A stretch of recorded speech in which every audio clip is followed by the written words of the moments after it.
guys, this is probably why I like to do an overview of a product before I do a review on it. This way I can test it.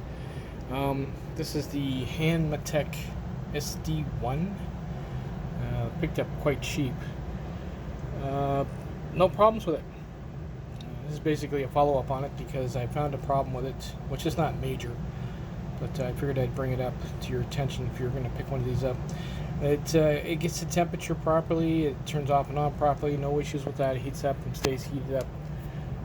Hasn't fallen apart, hasn't broken here, which they normally do. It's actually quite solid. The issue I'm having is with the tip.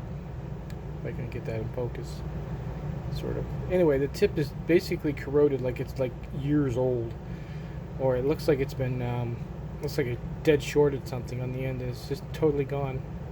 Anyway, I wanted to bring that up. If you pick this up, grab some extra tips. I mean, this one over here is years old, and the tip on that one is still a one piece, you know what I mean? So, it's definitely the metal in the tip. It's super cheap. They're pretty easy to replace.